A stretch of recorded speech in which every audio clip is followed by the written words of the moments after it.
Bonjour à tous. Je vois que vous êtes bien réveillés ce matin. Cela nous fait un grand plaisir d'être avec vous. J'aimerais vous introduire ce matin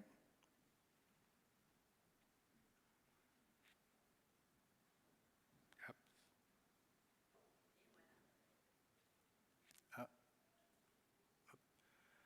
sur notre passage de ce matin. Instruisez-vous les uns les autres. Ça se trouve dans Colossiens 3, 16, et le verset dit que la parole de Christ habite parmi vous abondamment.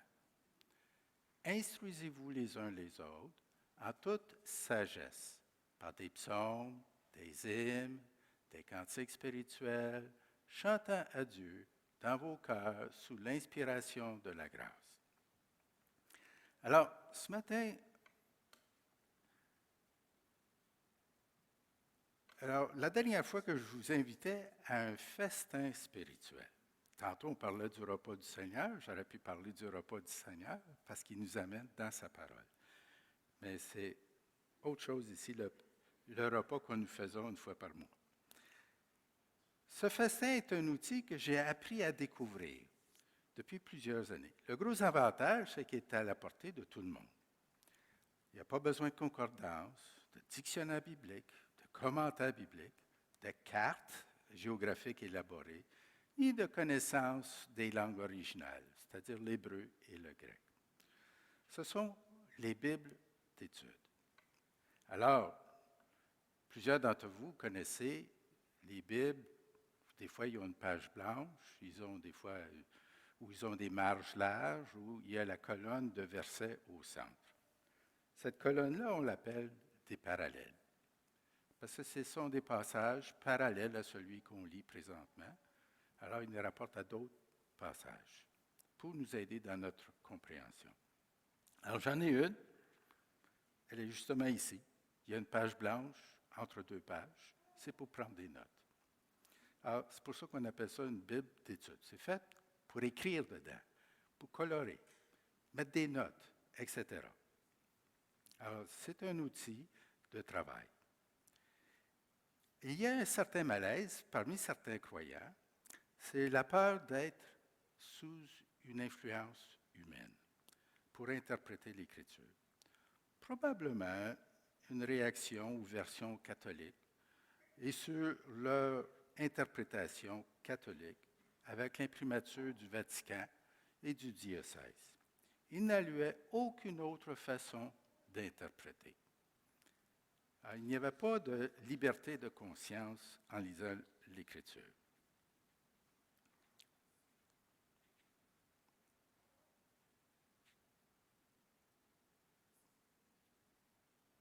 C'est bien ça. Alors, c'est sola scriptura. C'est une expression latine qui est chère au cœur des enfants de Dieu. C'est-à-dire, seule l'Écriture comme autorité en matière de foi et de conduite. Nous pensons que la première fois que cela a été utilisé, ça a été utilisé par Luther dans son discours à la diète de Worms en 1521. Maintenant, la diète, il faut comprendre que ce n'est pas alimentaire, ce n'est pas nutritionnel. La diète, c'était la rencontre des États généraux de l'Empire. Ils se réunissaient dans une ville et c'était la ville de Worms. Ils ne faisaient pas ça de façon régulière, mais lorsqu'ils le faisaient, ils se rencontraient dans la ville de Worms. La première fois, c'est dans l'an 800 quelques, et cette fois-là, c'est en l'an 1521 où Luther a présenté ses thèses et qu'est-ce qu'il voyait dans l'Écriture. Et il voulait demander un changement, que ce soit seulement l'Écriture qui doit mener la vie de foi et de conduite. Alors, revenons à cette peur. Certains ne veulent lire que la Bible seulement, comme si tout autre enseignement serait superflu. Ce que nous oublions, c'est que les réformateurs, c'étaient des grands érudits, non seulement dans les langues originales, mais dans l'histoire de l'Église, c'est-à-dire des origines jusqu'au jour où Luther s'est présenté à Worms. l'histoire de l'Église, c'était l'Église catholique. Il n'y a pas d'autre Église. Et dans beaucoup d'autres sujets, ils étaient passés maîtres. Ils avaient accès à de grandes bibliothèques en Europe, et de leur temps avec des livres très anciens qui sont encore disponibles aujourd'hui. Il n'y a, si vous pensez, il n'y a aucune connaissance que vous possédez aujourd'hui qui n'a pas été apprise seule. C'est-à-dire que dans le vide, il vous est venu des connaissances. Non, on apprend. On apprend avec toutes les formes d'éducation et d'expérience que nous vivons, avec et sans le Saint-Esprit. L'éducation de nos parents, l'éducation scolaire, l'éducation de la vie, nos interactions, etc. Et le Saint-Esprit vient nous parler de tout ça. Alors, chaque message que vous avez entendu, lecture, chanson, ont participé à un fruit unique. C'est ce que vous êtes aujourd'hui, un fruit unique. Et oui, vous pouvez enseigner et exhorter de ce que Dieu vous a montré. Et voilà la richesse de l'Église. Même les divergences ont quelque chose à enseigner. Alors, ici, j'ai apporté 4 Bibles d'études qui sont ouvertes devant vous. Vous pouvez les examiner après si cela vous intéresse. Alors, j'aimerais vous en parler.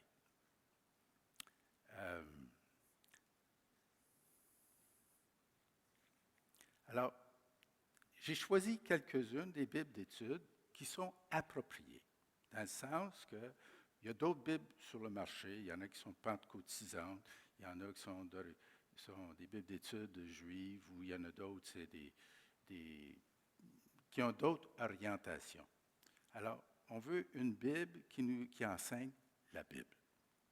Alors, je vous ai présenté, j'ai pas présenté les Bibles catholiques, mais les Bibles qui sont pour les croyants, qui sont utiles, communes, facilement accessibles. Alors, il y a la Scofield, la Bible Thompson, la Second 21, la MacArthur et la version sommaire 2018. Alors, la Bible Scofield, elle nous donne des explications historiques et théologiques, insistant surtout sur le point de vue dispensationaliste et prophétique. Alors, si vous tournez les pages de la Bible Scofield, vous allez voir que souvent, vous avez à peine une petite note au bas de la page où il n'y en a pas du tout. Des fois, il peut y avoir un gros paragraphe. Alors, mais c'est surtout orienté vers la prophétie. C'est le point de vue dispensationaliste. Ensuite, il y a la Bible Thompson. Il n'y a pas de commentaire de verset par verset. Il y a quelques notes explicatives historiques sur la Bible et des notes sur la traduction. Il y a de courtes analyses sur les livres de la Bible. Et ce qui est bien important dans la Bible Thompson, c'est son aspect face à l'archéologie. Alors, il y a tout un fascicule sur l'archéologie. Les notes sont surtout orientées vers les aspects historiques et archéologiques. Alors, les 3 prochaines Bibles, c'est-à-dire la Seconde 21, MacArthur et la Sommaire, ils se ressemblent beaucoup, puis une structure similaire. C'est-à-dire qu'ils ont une introduction à l'Ancien Testament, une introduction au Pentateuque, une introduction aux différents livres, des notes en bas de page, verset par verset. Mais ce n'est pas nécessairement de façon absolue. Quand on dit le verset, des fois, il peut sauter 1 ou 2 versets et il continue. Il y a un petit dictionnaire de mots choisis. Il y a de même une concordance de mots choisis qui est utile. Ce sont les mots auxquels on s'arrête. Il y a un ensemble de cartes, de chartes informatives, de tableaux chronologiques et d'harmonie de livres. Alors, il y a un ensemble de références à d'autres passages. Alors, c'est un outil qui est fait pour être pratique, sans avoir une bibliothèque et d'aller chercher des livres à tout bout de champ et d'investir monétairement dans toutes sortes de livres pour recevoir des informations. Ce que vous avez besoin pour le croyant de tous les jours, l'information, elle est plus que nécessaire. Alors, les introductions, au lieu d'avoir une introduction de, je ne sais pas moi, 10-12 lignes, bien, vous allez avoir 2, 3 pages, une page, dépendant du livre. Si vous avez le livre d'Abdias, vous allez avoir une page. Alors, l'idée, c'est tout simplement que c'est plus élaboré que ce qu'on trouve ailleurs, mais c'est plus court que ce qu'on trouve dans un dictionnaire, une encyclopédie ou dans un commentaire. Dans un commentaire, vous allez avoir 10 pages, des fois, sur un verset, ou 5 pages. On n'est pas nécessairement disposé à s'arrêter puis réfléchir sur ce verset-là pendant 10 pages, 5 pages. Alors, la seconde 21, je ne la connais pas vraiment. Les descriptions reçues, elles semblent plus factuelles. Elles citent les différences entre versions et différents manuscrits, les jeux de mots dans l'original, le nom des anciens sites et leur nom aujourd'hui. Il me semble qu'il y a moins de notes au bas des pages, mais c'est une impression.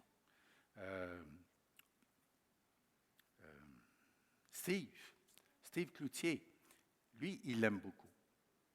Il l'aime beaucoup.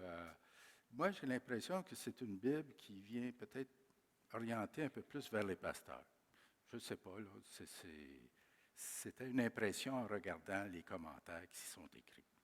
La MacArthur et la version sommaire se ressemblent beaucoup.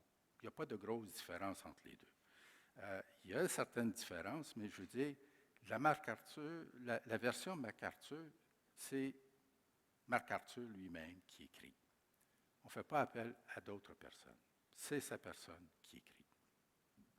Alors, c'est la version seconde, édition nouvelle de Genève de 1979. Il est appuyé par toute une équipe de recherchistes et de collaborateurs, et de théologiens évangéliques, quelques-uns, là, ceux qui l'entourent, qui partagent ses points de vue. C'est facile d'avoir des points de vue divergents. Alors, vous avez juste à regarder encore dans la vie de couple comment on peut avoir des points de vue divergents. La version sommaire de 2018, revisée, c'est la version avec laquelle je travaille depuis plusieurs années. Et je vais vous en parler plus longuement. Initialement, ce qui m'a touché, c'était la fluidité de son français. C'est facile à lire. Puis c'est un langage de tous les jours, puis il est, comment je pourrais dire, mieux choisi. C'est juste l'expression que je veux vous donner. Ce n'est pas nécessairement un langage littéraire avancé, c'est pour monsieur, madame, tout le monde. C'est un français qu'on appelle moyen. Il y en a qui ont un français simple, c'est des mots beaucoup plus simples. C'est un français moyen, c'est pour monsieur, madame, tout le monde. Et c'est la population qui est choisie par cette traduction. Alors, elle est toujours fidèle au texte, elle respecte les nuances et la pensée de l'auteur que la langue originale essaie de nous transmettre. J'aimerais mentionner en retour, dans les gens qui ont accompagné l'éditeur, c'est Dr. QN.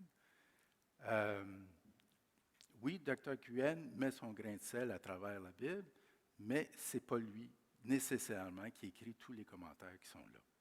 Il y a une douzaine de théologiens qui viennent de différentes écoles à travers l'Europe, l'Afrique et même des États-Unis, qui l'ont accompagné dans cette œuvre pour apporter les différentes notions de commentaires qu'on retrouve dans les notes de bas de page. Alors, si vous ouvrez la Bible sommaire, vous allez trouver un texte à peu près, des fois quelques lignes, mais d'autres fois c'est plus large. Mais en général, c'est nourri. Alors, c'est un livre qui nous apporte beaucoup. Vous allez le voir tantôt. J'ai pris des photocopies. Alors,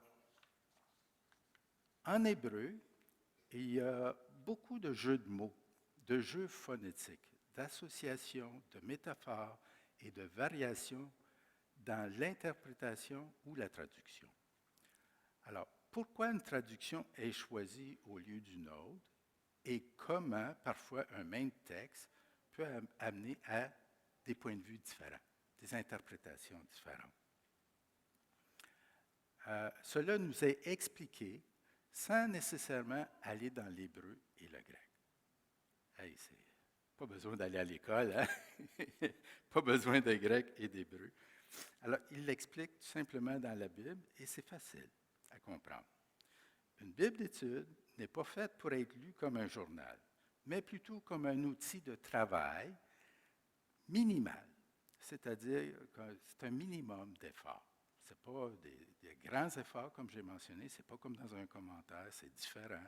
C'est le minimum de mots choisis pour nous donner l'essentiel de l'information. Et c'est accessible, c'est pratique. Alors, je vous invite à aller chercher vos crayons feutres, vos crayons et vos stylos de couleur. C'est fait pour ça, une Bible d'étude. Que vous écrivez dedans, que vous soulignez, que vous mettez les couleurs que vous aimez, les repérages que vous désirez. C'est fait pour ça. C'est fait pour être une Bible de travail.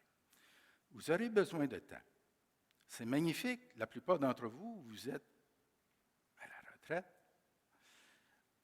Le matin, au lever, avec mon café, je prends environ une demi-heure à 1 heure le matin pour lire ma Bible d'étude. Alors, tout au long de ma lecture, je prie et je réfléchis. Il faut prendre du temps avec Jésus. Si vous voulez qu'il vous instruise, ça demande du temps. Alors, ce n'est pas en 5 minutes, ce n'est pas en 10 minutes. Il faut se donner un peu plus de temps. Ou si vous voulez juste regarder un verset, c'est correct. J'aime beaucoup méditer sur l'Écriture. Comment on fait cela?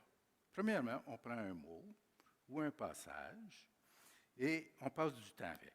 Qu'est-ce qu'on fait dans ce temps-là? Bien, parfois, on prend un dictionnaire. Parfois, on regarde des versets associés, des passages associés. On pense à des synonymes, des antonymes, c'est-à-dire le contraire.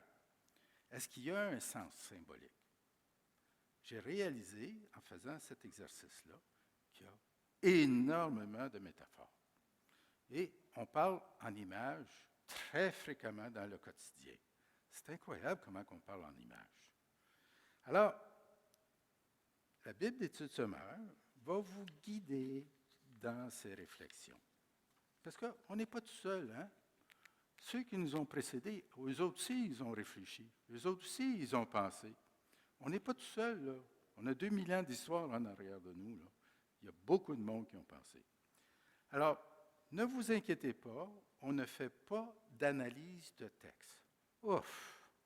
Hey, vous savez ce que c'est l'analyse de texte? On prend un texte, on le décortique. C'est quoi le sujet? C'est quoi le complément?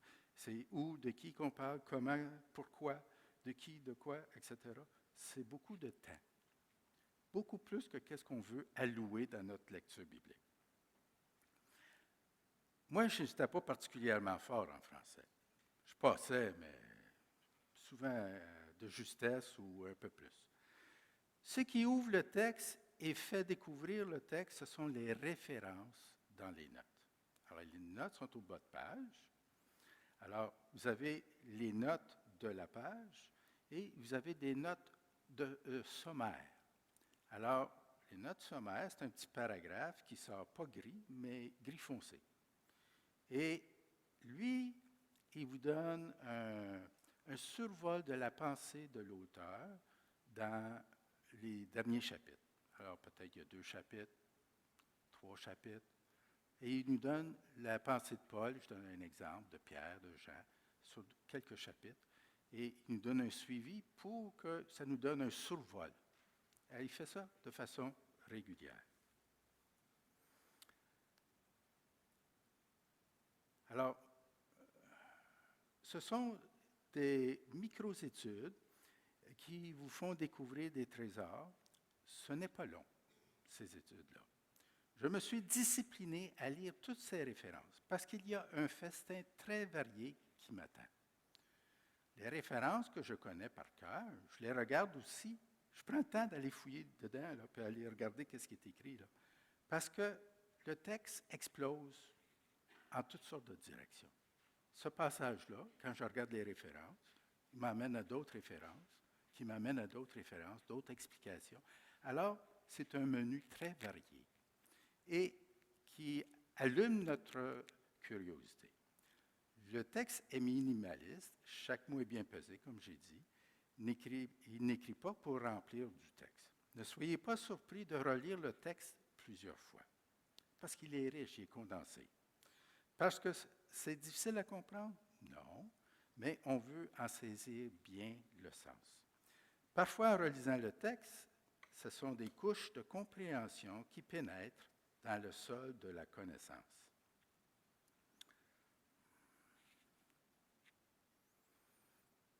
Oups.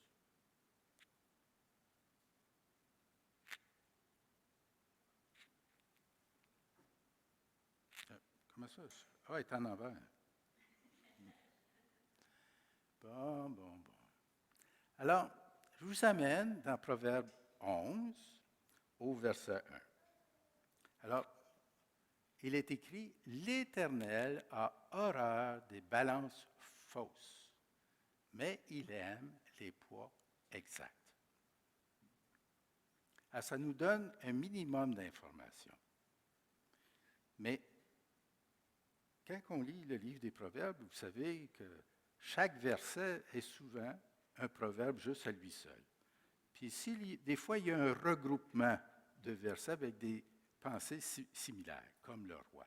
J'ai vu, il y a une section où ça s'adressait au roi.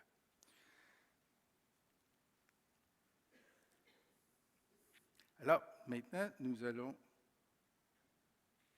lire qu'est-ce qu'il dit. Alors, ici, il est écrit dans Proverbe 11, 1, la note, sur le mot horreur. Alors, c'est écrit voir 3, 32, le chapitre 3 au verset 32, puis il y a une note là. Alors, une telle pratique est interdite par la loi, c'est avoir des balances fausses. Alors, la loi dit dans Lévitique 19, on va le lire tantôt, et c'est dénoncé par les prophètes. C'est Amos 8 au verset 5. Alors, il nous réfère aussi à d'autres notes, comme Daniel 6, 23, 25, illustre, c'est-à-dire qu'il donne une image de cela. Alors, moi, je vais vous introduire un peu, on va regarder quelques versets, et ça va vous donner une idée un peu comment on procède.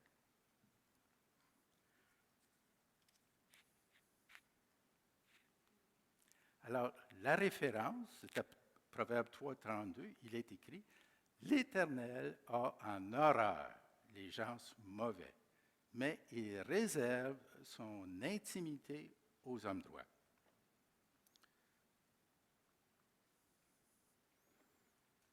Alors, nous avons maintenant la note de bas de page. Alors, il est écrit ici le mot horreur ou en abomination. Alors, nous, ça nous dit quelque chose, le mot horreur. On pense aux films d'horreur, on pense à des choses qui nous lèvent le cœur. Mais quand il dit, aurait pu traduire en abomination, c'est quelque chose de plus fort, de plus profond. Et cette expression qui revient ailleurs dans le livre, alors il nous donne des références, et ce qui est aussi utilisé dans Deutéronome a un sens très fort. Elle exprime le dégoût et le rejet. Alors vous voyez, là, je souligne avec un crayon feutre, là, et quand je veux que ça soit plus marqué, bien, je le fais au stylo. Elle exprime le dégoût et le rejet. Alors, le dégoût, vous savez, quand quelque chose là, vous lève le cœur, là, quelque chose assez pour te faire vomir, mais c'est ça que ça veut dire. En d'autres termes, là, ça vient un peu pas mal digestif, là, ça vient te chercher profondément dans ton physique. Et le rejet, parce que quand quelque chose nous dégoûte, on veut s'en débarrasser. Alors, c'est exactement ça que ça fait. Alors, là, je suis dans la note de Proverbe 3, 32. Mon doigt ou mon signet est toujours dans Proverbe 11. Alors, je reviens dans Proverbe 11.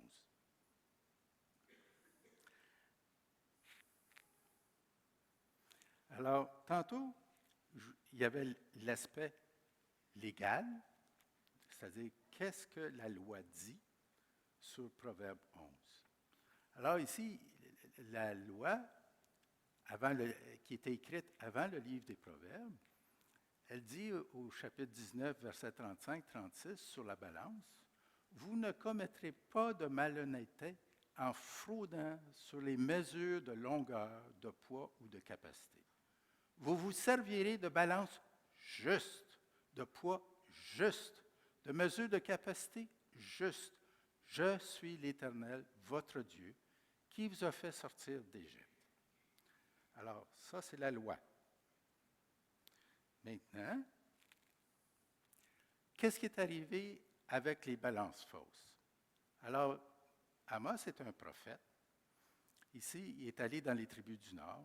Il dit, « Oui, vous qui dites, quand la nouvelle lune sera passée, pour que nous vendions notre blé. Quand le sabbat finira-t-il, pour que nous ouvrions nos magasins de grains. Nous diminuerons la mesure et nous en augmenterons le prix en truquant les balances. » Alors, Amos était contre les balances. Alors, Amos fustige le peuple de sa corruption, du vol, du mépris, de la violence, jusqu'à réduire les gens à l'esclavage. Alors, quand on lit tout le livre d'Amos, c'est ça que ça faisait. Ce n'était pas juste le vol, l'hypocrisie du moment, mais ça avait toutes sortes de conséquences, jusqu'à l'esclavage, parce qu'il y en avait qui étaient appauvris. Puis parce qu'ils étaient appauvris, ils étaient obligés de se vendre pour pouvoir continuer de vivre, etc. Alors, ça allait jusqu'à l'esclavage. Alors, ici, on peut s'arrêter à l'aspect commercial et social seulement. Ça, on appelle ça une interprétation textuelle. On se limite à ce que le texte dit. La balance, mais quand on regarde une balance, souvent on a une photo de balance, elle représente une image de la justice. Alors, ici, on tombe, parce qu'on tombe au niveau du sens de l'image, l'interprétation de l'intention de l'auteur, intentionnaliste, qui, même aujourd'hui, les juges, je lisais sur les juges aux États-Unis, ils utilisent cela pour interpréter la loi, et ici même au Canada. Alors, la balance qui représente la justice, elle nous parle aussi de nos relations entre nous et de toutes sortes d'injustices. Vous voyez, là, on est passé là, de l'échange monétaire à toutes sortes d'injustices. L'expression populaire « deux poids, deux mesures » peut être prise moralement, exemple, en faisant du favoritisme, tel que Jacques condamne dans son épître, du dénigrement, du racisme, de refuser d'écouter et de tous les devoirs que nous avons les uns envers les autres. C'est une expression populaire, deux poids, deux mesures, mais ça représente le verset ici. Mon épouse me disait que ça lui faisait penser à, comme quand que la fille se retourne vers la mère, elle dit, « Maman, j'aimerais ça partir samedi, faire telle activité, veux-tu garder mes enfants? » Puis la mère, elle écoute, puis là, elle se dit dans sa tête, « Oh non, samedi, puis je vais être obligée de garder les enfants. » Puis là, elle se tourne vers sa fille, puis elle dit, « Ben oui, ça va nous faire plaisir de garder les enfants. Hein, ça vous fait sourire, hein? » Deux poids, deux mesures. Alors, il y a ce qui se passe là, puis il y a ce qui se passe dans ce qui sort de la bouche.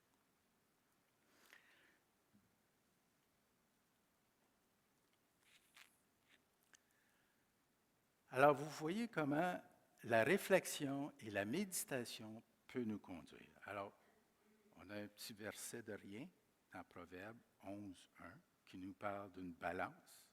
Et il y a toute une série de réflexions autour de cette balance-là. Alors, le texte semble exploser et nous conduit à un festin de vérité.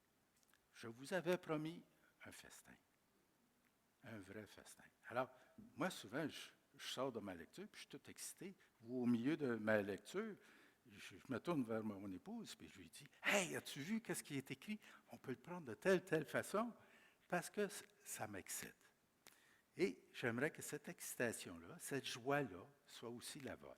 Alors, c'est pour ça que je vous en parle ce matin, pour expliquer comment que nous pouvons faire ce verset de s'instruire les uns les autres.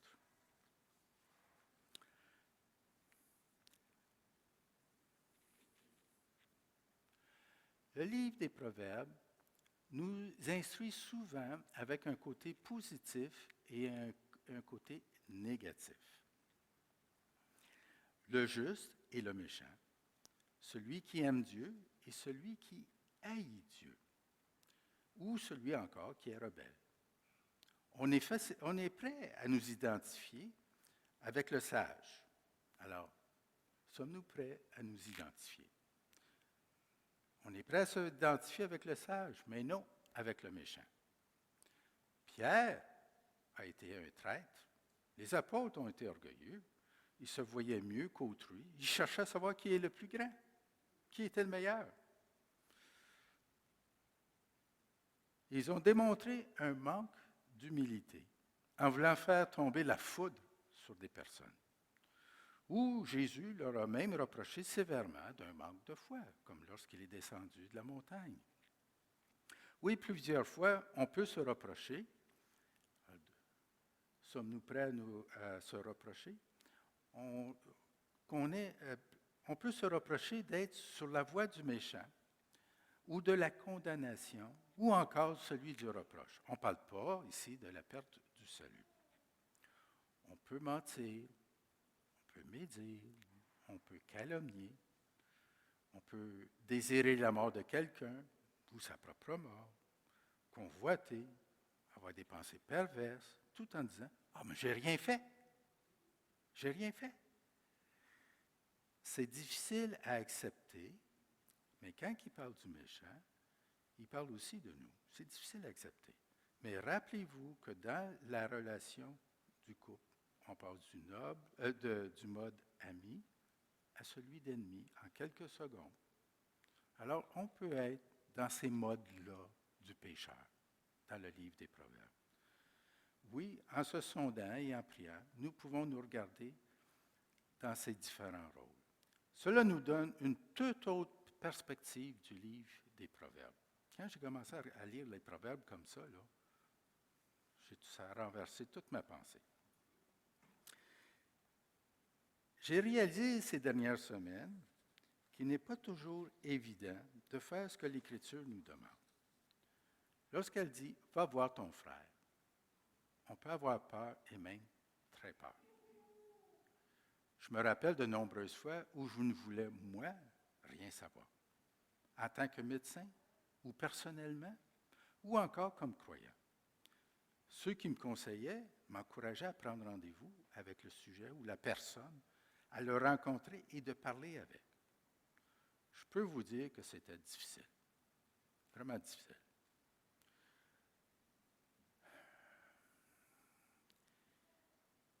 Mais à force de le faire, cela devient moins difficile. Il y aura toujours un certain niveau de difficulté ou d'incertitude. Mais quand on pratique quelque chose, ça devient plus facile. Alors, l'ouvrier qui martèle et qui rentre des clous à longueur de journée, tu sais, quand il prend un grand clou, puis d'un coup, choum, il rentre d'un seul coup. Il en a donné des coups. Il sait quelle intensité faire. Et ça marche bien. L'expérience, la répétition rend parfait.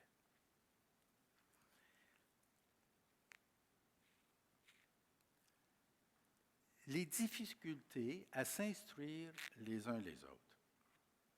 Alors, on peut vivre toutes sortes de difficultés. Certains ont exprimé qu'ils se sentaient intimidés face à mon éducation ou encore mon aisance d'expression. Je vous en parle. Mais vous allez voir que je suis comme tout le monde. Cela peut être un problème pour celui qui a une éducation limitée ou qu'il se sent trop timide pour instruire les autres. Mais c'est des obstacles qui peuvent être surmontés. Édifier, exhorter, instruire le texte ne nous dit rien que ça doit être dans un grand auditoire. Dans la réalité, cela se déroule les uns les autres, dans le un à un, dans des petits groupes, 2, 3 personnes, comme dans un groupe de nouveaux sauvés ou de futurs membres. On est souvent tout seul avec la personne. Dans les groupes un peu plus gros, ou les cellules, où on se sent confortable, tels que les groupes de prière, les groupes d'hommes, de femmes et d'amis, avec quelques amis, on peut s'exprimer, on peut exhorter, on peut édifier. Le mot enseigner peut faire peur, juste le mot enseigner. On pourrait traduire par parler. Il y en a qui parlent naturellement beaucoup. Témoigner, s'exprimer, exhorter, encourager. L'éducation sert pour acquérir, elle, un métier. Le reste, c'est l'expérience de la vie. Nous avons tous cette expérience de la vie. Il n'y a pas d'expérience qui est plus valide qu'une autre. Alors, quand on dit « je ne connais pas grand-chose », moi aussi, je ne connais pas grand-chose. Dans l'électricité, là, je connais positif, négatif, là, puis je suis mes fils, mais c'est à peu près tout. Là. Je ne connais pas grand-chose. Dans le métier de la mécanique, oubliez-moi, là. Je sais que l'huile doit rentrer dans le trou, puis le lave-pare-brise rentre dans ce trou-là, mais je ne les mélange pas. Ça, je peux vous assurer, je ne les mélange pas. Alors, dans celui d'être fermier, il faut être polyvalent, puis savoir se débrouiller. Alors, ce n'est pas tout le monde qui a ces habiletés-là à se débrouiller, puis être polyvalent. Un monsieur a plusieurs cordes à son violon. Est-ce que c'est suffisant pour limiter à enseigner? L'aisance de la parole. Bon, je vais vous parler de moi encore. Lors des examens oraux, ça c'était ma bête noire, les examens oraux, parce que je ne les réussissais pas. Je bafouillais. On avait beau m'aider, mais ça ne marchait pas. J'étais obligé de reprendre ces examens-là dans les examens écrits. Alors, j'ai passé. Il y a toujours moyen de poursuivre son effort. Ça, c'est la leçon. Quand une chose ne marche pas, on peut essayer autre chose et autre chose, jusqu'à temps qu'on réussisse.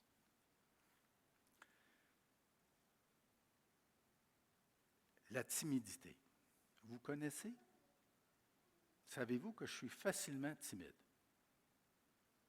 Je suis timide. Plutôt que sortir, je vais rester chez moi. C'est simple. J'ai dû apprendre à la surmonter pour m'intégrer au groupe. Je pense au secondaire. C'est facile de se faire intimider, là. Puis ils se moquent de toi, là. Puis ils vont aller chercher des choses, là. Ça te fait mal, là.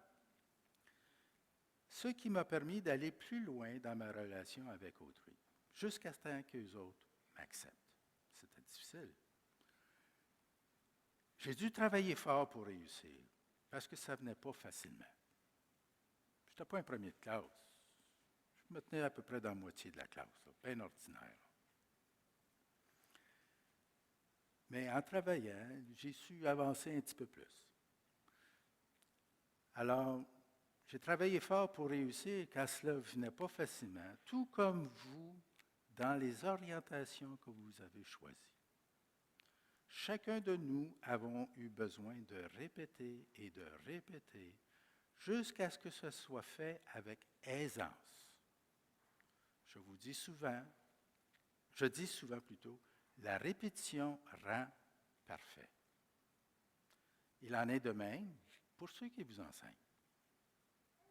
Pour vous enseigner avec une certaine fluidité, ils sont obligés de répéter leur texte pour vous le donner.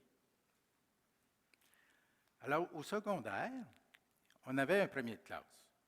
C'était celui qui avait le quotient intellectuel le plus faible de toute la classe. Mais il étudiait 6 heures tous les soirs. Aujourd'hui, il a son doctorat, il est chimiste et il travaille à l'Université de Montréal comme professeur. Il avait son quotient intellectuel le plus bas de la classe. C'est à pas dire inférieur à la population générale, au niveau de la classe. C'était lui qui avait son quotient intellectuel le plus bas dans la classe. Il était le premier de classe. Ceci démontre que l'effort soutenu et la persévérance portent leurs fruits.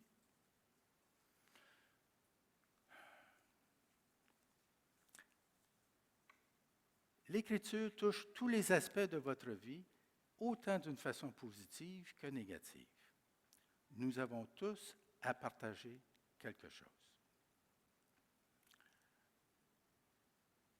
Alors oui, on peut s'instruire les uns les autres en tant qu'amis, en tant que notre expérience comme enfant, comme adulte, travailleur, père, mère, grands-parents, hommes, femmes et adolescents.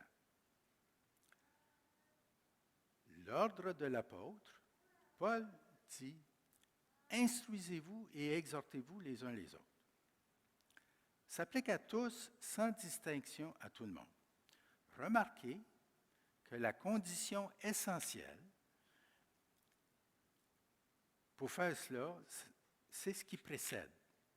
Que la parole de Christ demeure en vous dans toute sa richesse. Alors, pour le faire, il faut demeurer dans la parole de Dieu. Le mot demeurer a une notion de temps qui persiste longtemps. Cette durée de temps, c'est pour permettre la croissance d'un fruit qui est propre à chacun. Ça, c'est les dons que Dieu donne. Alors, c'est pour ça que le chrétien ne peut être négligé. Aucun d'entre vous. Le fruit rendu à maturité est la richesse de l'Église. La parole de Christ, c'est toute la parole de Dieu. Pour bénéficier de celle-ci, il faut passer du temps, de s'arrêter, de réfléchir, d'aller chercher toutes les informations que vous pouvez prendre. Alors, quand vous commencez Proverbe, il nous parle de ces recherches-là, de ce temps-là, de ces études-là. Les serviteurs de Dieu qui ont passé leur vie à étudier vous ont laissé un héritage. Alors, profitez-en. C'est pourquoi une Bible d'étude peut vous aider. J'en ai fait l'expérience de la joie de découvrir, d'avoir une plus grande intimité avec Dieu, de mieux comprendre sa parole, de faire plus de liens. L'excitation que j'éprouve, je veux vous la partager. Et que vous soyez repus de ce repas fantastique. Là, je vais vous parler un petit peu de traduction, ou encore, on emploie un mot dans l'universitaire, l'exégèse de la parole de Dieu. Il y a essentiellement deux sortes de traductions, une qui est littérale et semi-littérale. Je vais vous expliquer. Exemple, on prend le mot table en anglais, table, puis on le traduit en français, table. Phonétiquement, elles se ressemblent, ce n'est pas de ça qu'on parle. C'est que le mot table en anglais désigne une table en français. Ça ne désigne pas une auto. Ça ne désigne pas autre chose. Une table, c'est identique avec table en anglais. Une table. C'est une table, il n'y a pas d'autre chose que ça signifie, c'est une table. Alors, nous parlons à ce moment-là de traduction littérale. Par contre, si je traduis « il y a du pain sur la planche » en anglais. Vous connaissez l'annonce, hein? J'entends des petits rires, là. OK? Cela dit qu'il y a, on traduit « there's bread on the board ». Puis si je prends cette expression-là anglaise, puis je la traduis en français, ça dit qu'il y a une tranche de pain sur le tableau. Alors que le sens en anglais, ça veut dire work at the meeting. C'est pas pareil. C'est une traduction qu'on appelle semi-littérale. Elle ne respecte pas le mot à mot, mais elle respecte le sens de la phrase et de la pensée de l'auteur. Alors, dans les traductions littérales, nous avons la Darby. La version seconde, 1880, 1910, 1978, et la seconde 21. Mais la seconde 21 se dit non seulement littérale, mais avec un langage moderne. La version 78, c'est une version, ils ont adapté le français parce que la langue française change. Si vous lisez des livres d'auteurs français d'il y a 200 ans, 300 ans, le sens des mots n'est pas le même que celui d'aujourd'hui. Ça a changé. La grammaire, la façon de l'écrire, ça a changé. J'ai un commentaire de Calvin sur le livre d'Éphésiens. Et il dit « Je proteste ». Le mot « protester » à ce moment-là signifiait « je confesse ». Je confesse, je témoigne. Je dis, je confesse ma foi dans le Seigneur Jésus. Alors, si je traduis ça dans les termes d'aujourd'hui, ça veut dire que je suis contre la foi du Seigneur Jésus. Ça ne marche pas, là. Tu sais? Je proteste la foi en Jésus. Tu vas me dire, hey, un instant, là. C'est pas ça que je veux t'annoncer. Je veux t'annoncer la foi en Jésus. Mais c'est ça, je proteste la foi en Jésus. Alors, ils sont obligés de mettre en parenthèse, ils écrivent confesser, puis ils mettent entre parenthèses cette explication du mot protester dans ce commentaire-là. Alors, c'est juste pour vous expliquer qu'au niveau de la langue, qu'est-ce qui se passe, et dans ce que vous achetez, qu'est-ce qui se passe. La version sommaire se dit, c'est une approche dynamique. Oui, qui est de viser à rendre le sens des textes originaux quand on l'exprime dans une langue d'arrivée. C'est-à-dire, on prend le sens des textes originaux dans l'hébreu et on l'amène dans le français. Est-ce qu'on va le traduire mot à mot? Parce que vous savez, sur un mot en hébreu, là, que j'ajoute une petite virgule, ça change complètement le sens du mot. Que je mette un point, ça change complètement le sens du mot. Le contexte dans lequel il est écrit, ça change complètement le sens du mot. Alors, le même mot écrit peut être traduit dans plusieurs mots. Alors, c'est pour ça que c'est important, cette approche dynamique. Ici, la langue, quand on parle de la langue d'arrivée, on parle de l'hébreu au français. Alors, qu'on prenne de l'hébreu ou du grec, prend des sens différents selon les contextes qui se traduisent par des mots différents. Le français, je vous ai parlé de ça.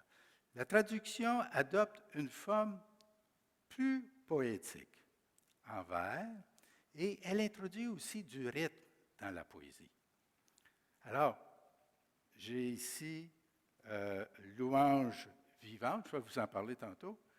Dans ce livre, à la fin, il y a des pages qui vous expliquent le rythme de la poésie. Alors, vous avez tous les psaumes, puis il nous montre comment le rythme qui se répète pour essayer de comprendre la poésie hébraïque. Elle est tellement riche que notre langue française, qui est magnifique en poésie, mais elle est insuffisante pour exprimer ce que l'hébreu dit. Alors, il y a beaucoup de poésie dans les psaumes et dans une partie des prophètes, et d'ailleurs aussi dans l'Ancien Testament. Alors, le coût d'une Bible est d'environ un bon repas au restaurant, le soir. Autour de 55, 65, à peu près. C'est fait pour être réparti à la grande population. Mais si vous prenez avec un simili-cuir ou avec du cuir, vous pouvez payer jusqu'au double de ce prix-là. Alors, pour ceux qui n'aiment pas lire, je vous dis que le goût de manger s'apprend en mangeant. C'est invitant à y retourner. Alors, plus on mange, plus c'est bon, puis plus on expérimente, meilleur c'est. On peut toujours se rabattre sur des systèmes à cassette ou d'autres technologies numériques, mais ce n'est pas pareil. Arrêtez la vidéo, la cassette ou le disque pour méditer ou encore réfléchir et prier. Moi, je trouve que c'est dérangeant, là, mais ça dépend de ce que vous voulez là, dans la vie. Moi, j'aime la Bible d'étude. Il y a une autre approche que Daniel Bernier m'a introduite. c'est le livre appelé Louange vivante. Alors, c'est un livre qui est ici devant vous, où il y a ce qu'on appelle une transcription dynamique sur les psaumes, sous la direction d'Alfred Kuhn. Alors, c'est-à-dire que vous avez votre passage, maintenant je prends le verset 1. Alors, il inclut dans le bas de page des notes où il introduit les différentes versions, plusieurs versions, la façon qu'eux, ils l'ont traduit, que je vais vous montrer. Des traductions des Bibles connues. Alors, si nous prenons le psaume 1, au verset 1, « Heureux, bienheureux est l'homme qui ne cherche pas le conseil auprès des gens en révolte. » Alors, ça, c'est la version sommaire. Les notes de bas de page qui ne se conduit pas, il va dire, qui ne se conduit pas d'après le conseil des méchants.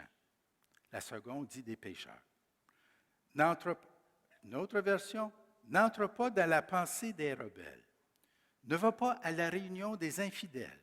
Ne prend pas les réprouvés comme guides. Ne vit pas selon leurs principes, en suivant leurs directives.